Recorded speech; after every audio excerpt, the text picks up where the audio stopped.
Hey guys, Moxsy here from IGN, and today we're going over the Abattoir of Zir. Now, this is going to be a guide for some of Diablo 4's hardest content that we've ever seen.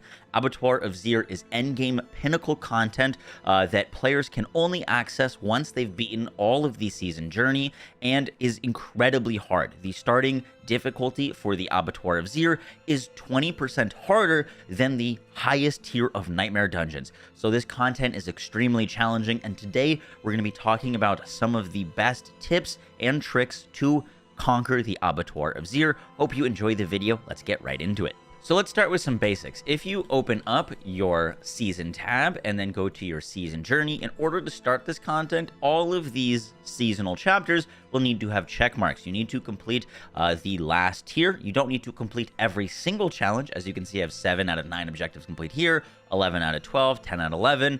You just need to complete enough that you get the chapter rewards. Once you do that, you will be rewarded with the Abattoir of Zir glyph, known as the Tears of Blood. Now, in order to start using this, you're going to need to be leveling it up in the Abattoir of Zir. Now, in order to access this content, you're going to want to come over to Ked Bardu. Ked Bardu is located in the Dry Steppes, and once you get here, you're going to want to come over to the Glyph Crafting Occultist. When you come to the Occultist, you're going to look for the Bloodforged Sigils and craft a Tier 1. Now, there are 25 tiers of the Abattoir of Zir, each one increasing in difficulty and the amount of sigil powder that is required to craft it. You're going to earn them when you complete a tier 1. You unlock the ability to do a tier 2, and so on and so forth. And if you're looking for sigil powder, you get it by breaking down sigils. So if you have a sigil from a Nightmare 100 dungeon or a Nightmare 20 dungeon, anytime that you break them down, you'll earn yourself sigil powder. If you successfully complete Abattoir of Zir, you will earn sigil powder. So as long as you're not failing these, you can keep running them, but once you start failing, you can run out of sigil powder. The next thing to note before you jump into your first Abattoir of Zir is your defenses. Now, Abattoir of Zir is very different from a Nightmare 100 dungeon or Nightmare dungeons in general because you only have one life. That means if you die at any point, you're kicked out of the run. If you're playing with teammates, if any of your teammates die at any point, all of you are kicked out of the run, and it costs a ton of sigil powder to make another sigil, so going in prepared is very important. Now, what do you need to be prepared? The very first thing is your resistances. You're going to want all of your resistances to 70% or as close to 70% as possible. As you can see here, I've got 70% for everything except for my fire resistance, which is only 0.7% off. The next thing that you're going to want to look for is armor. Now, the armor cap of Abattoir of Zir is around 14,000 armor for fighting the hardest enemies. When you're walking into it, you're going to want around 13.3k armor. Now, the reason you're going to want that much armor is because armor affects your physical damage negation, meaning that the more armor that you have, the more damage reduction that you take from enemies.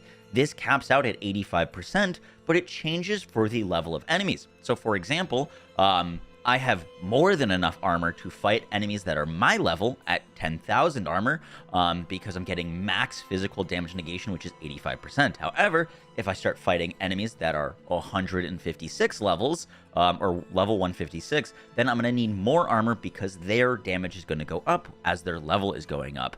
And so walking into Abattoir of Zir, it's really important to note that you want really high resistances, and you're shooting for around, I would say, 10,000 base armor, and then you can use a disobedience aspect to increase your armor even more so that you're taking the least amount of damage possible via your armor. If you're low on your resistances or damage for the Abattoir of Zir, you can come over to the elixir crafter and craft some elixirs to increase your defenses, increase your resistances, increase your damage. You can also craft incenses, which can give you more dodge chance, more thorns, more max life, all of your stats, and you can have both a potion and an incense active at the same time to increase your rate of success in Abattoir of Zir.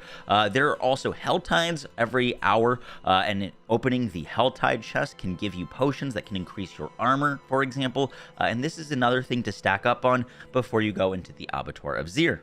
Now that we've gone over some of the basics, let's walk through an Abattoir of Zir actual run. So this is a tier 3 that's showing on screen, and I'm playing my Shred Druid, or a version of my Shred Druid.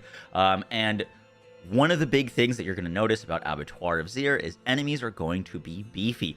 In fact, enemies get 20% more HP per level, so their health scales exponentially. The higher you go, the more HP that they get, and if you're playing with team members, they get even more HP.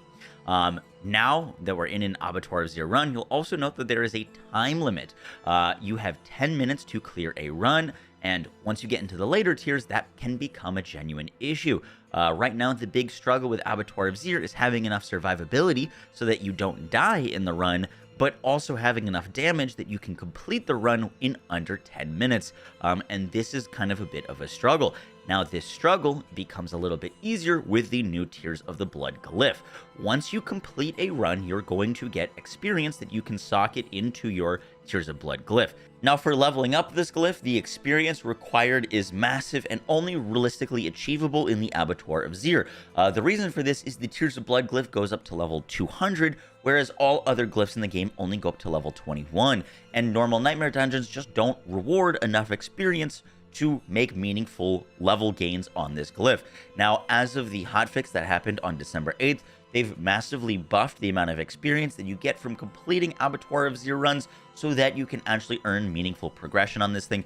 Prior to that hotfix, it was basically theoretically impossible to level up this thing to level 200 given the time frame of the season. So now experience gains are a bit better, but it's still going to be a lot of grinding to really level this thing up. Now, in terms of socketing this glyph, it's really important to socket it in somewhere that's going to give you more survivability for the Abattoir of Zir and hopefully more damage. There's a lot of places and a lot of Paragon boards that you could socket in multiple characters. For example, the reason I've socketed in the Heightened Malice board for the Druid is mainly because it's going to boost up my damage reduction for poisoned enemies. Damage reduction is super important in the higher tiers, and it's also going to give me increased damage to poisoned enemies. The reason for this is because the Tiers of Blood Glyph not only gives me the percent increased in damage, but it also gives me a boost to all of my rare nodes that are in radius. Rare nodes are these yellow nodes, and putting it somewhere smart to give you more survivability is really important. For example, if I put it in this board, I would get more core skill damage, which is nice, but I'd also get more resistances. The more resistances don't matter because I'm already capped. If I put it here, I would get more shape-shifting skill damage and more armor, but the armor doesn't really matter because I'm, once again, already armor capped on this character. And so putting it somewhere that gives you damage reduction, I think is really going to be a great choice for most characters and also giving you more damage, hopefully. Once you complete your first 2 runs of Abattoir of Zir, you'll have enough experience to level up your Tiers of Blood Glyph to level 1. Now, socketing this thing can be very important and critical to your success. You're going to want to socket in a glyph socket that has a ton of core stats nearby, as well as beneficial rare nodes. The Tiers of the Blood Glyph is going to give you, for every 5 core stats purchased within range, you're going to get 2% increased multiplicative damage and a 50% bonus to all rare nodes within range, bonus increased by 10% every 10 levels. So right now, I've got mine socketed in the Heightened Malice board, and even though that I am a druid, even though that dexterity and intelligence are not my main stat, they're still core stats, so all of these stat nodes, I'm getting increased damage. And when I have this socket right now, it's giving me 93% increased damage, and I've socketed it in the Heightened Malice board because it's going to give me 30% more damage to poisoned enemies and 12% more damage reduction from poisoned enemies.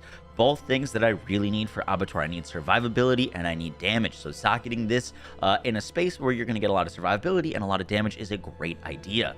That is going to do it for our guide on the Abattoir of Zir. This is hard, challenging, pinnacle endgame content that will push your build to the test. And if you've already gotten a character to max level and done all the content in Diablo 4 and want to try something even harder and push your build to the limit, Abattoir of Zir is the place to do it. However, this content is brutally crushing. The enemies are incredibly strong, and even on the best builds, you will most likely die. So be careful, and hopefully the tips in this video helped you prepare and get ready to complete your first runs. For all things else Diablo 4, stay tuned here on IGN.